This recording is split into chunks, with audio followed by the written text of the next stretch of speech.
Everything, and join me in welcoming the wonderful Rochelle Prasad. So can you tell us a little bit of what you do for the community? Yeah, for sure. Thank you so much for having me today. So what do I do? Basically, to sum it up into a couple of words, is I love community engagement. I'm an author, a full-time student, and a part-time job with the city of Surrey.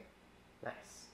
Could you tell us a little bit about the different projects you've worked on? Yeah, for sure. So my whole life motto is to empower the next generation, and I do that through different outlets. So one of them is Camp We Empower, which is basically my baby. So I love Camp We Empower. What we do there is we provide life education for kids in grades K to grade 12. And by life education, I mean things like subjects that kids don't learn in school. So things like untraditional STEM for STEAM things, so bringing in holograms into schools, or teaching kids about social justice and bringing in actual MPs and MLAs into school and learning about that. Or even we do things called mega and mini series camps outside of school. It's just all about life education and things that kids really need when they're growing up. Could you tell us a little bit like how we can apply and get into Camp We Empower? Yeah, sure. It's so simple. Since it's grades K to 12, our mini series are for grades kindergarten to grade 7. It's all online, and we have everything laid out there. And then our older camp for our mega series is for grades 7 to grade 12, and that's also online. So where does it take place for our viewers? Yeah, so our mini-series takes place all over Metro Vancouver, and it's going to happen in Australia too in a couple of weeks.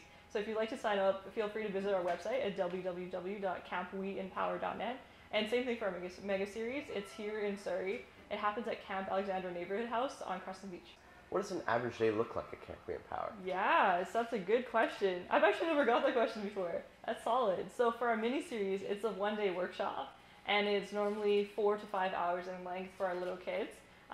Normally we do an introduction. We play games such as spaghetti and marshmallow towers. We play around with Lego and Play-Doh. We make slime and goo. And we also take them on little road trips out and about. For example, a City Hall tour or something really fun.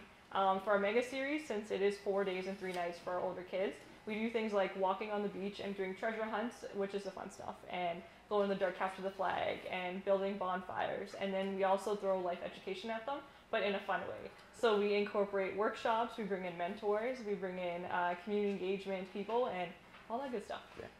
I mean, it sounds like amazing things, and I've heard you've been awarded for a couple of these things. Can you tell us a little bit more about that? Yeah, so our group has been awarded with a couple of awards, which we are so blessed with. A couple of them are top 25 under 25 for Surrey, and Canada 150 in leadership. So actually, you were saying that you run Camp We Empower in Australia, right? Yeah. Cool. What other countries have you traveled to? Yeah, so Fiji, New Zealand, Australia, Ecuador, Kenya, and of course Canada. Nice. Which is your favorite one to travel to? Oh my gosh, it has to be Kenya. What was it like? It was amazing. So for Kenya, we first didn't go with Camp We Empower. I went with myself with an organization called We Charity. And what we did there was we learned the culture, we learned the language Swahili, and we got to sleep in tents with no running water, no electricity. We had to make our own toilets. It was a very rugged experience, and we loved it. We were there to build a school and to interact with the villagers. Interesting. Yeah. Yeah. How long were you there? For a month. Whoa, that's quite a long time. Yeah. What kind of foods did you get to eat there? Yeah, so my heritage is Fijian. So really, so the Maasai territories over there, their culture with the Fijian culture is basically the same. So my food was similar to theirs. So it was things like curries, rotis, a lot of rice, a lot of tomatoes and avocados. It was basically similar food. Yeah.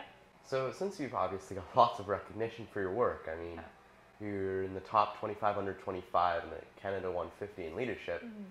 How do you reflect on that? When you look back, what do you think about? Yeah. Number one, I don't think about the awards. For me, awards are not a milestone.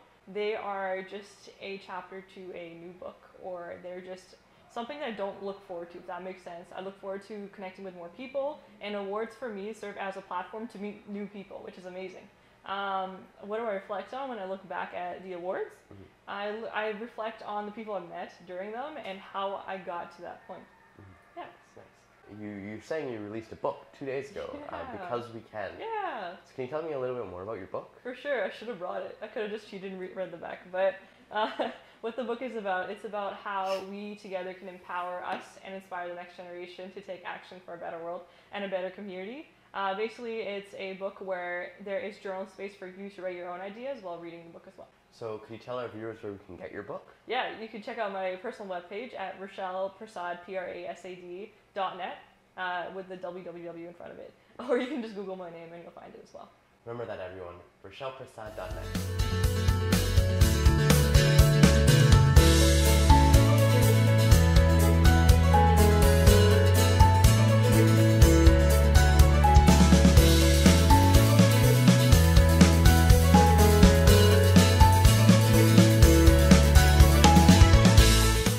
So I was reading about how you can be invited to do guest speaking. Can you tell me a little bit more about that? Yeah, I love interacting with people and just speaking about anything from like fruit to actual human experiences.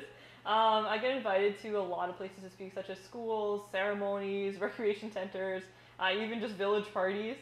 So that's why I just started a public speaking service online on my website. So if you're interested and if you'd love to come and have me speak, feel free to visit my website. What was the weirdest experience you had being a public speaker? Oh my gosh. It was at a kid's birthday party, and it was just really, really bad. Like, I don't know. I think they thought I was the entertainer or like a clown or something. So they're like, make balloon animals. I was like, I don't have balloon animals. So I think that was one of the most weirdest things ever. Yeah. That must have been an entertaining experience, even if not for the kids. For you. I know, and they're all like 4 or 5 years old, so I had no idea why they hired me to come speak. It was like motivational speaking. So yeah. What are your plans for 2019? Any new projects coming down the pipeline? Yeah, for sure. We're partnering up with the Government of Canada to open a new workshop for our mini-series. And we also are expanding to Australia, so we're excited to go there. Yeah. Yes.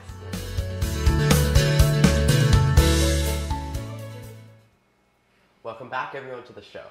Most of you know about our quick fire segment, where we ask each other some really quick questions in under 40 seconds. Yes. Basically, the way we work is I get questions which I have not read, and I'm mildly nervous to learn what they say. No worries.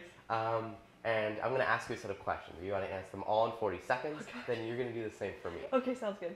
All right, let's start. So I'm just going to ask you 5 questions. You have to answer them all in 40 seconds. Okay, sounds good. You ready? Ready. Okay. When it is raining, you like to? Eat food. If you were an animal, you would be? A tiger. Your most disliked household chore is? Sweeping the floor. Your greatest fear is? Heights.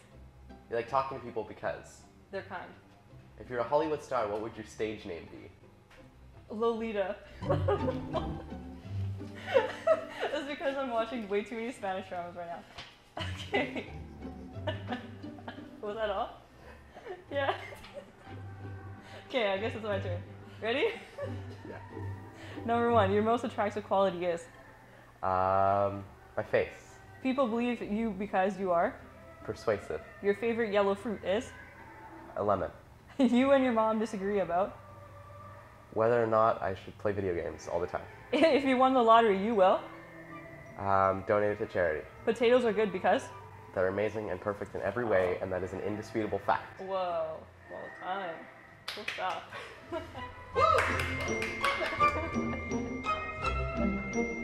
have no idea. I'm watching way too many Spanish dramas.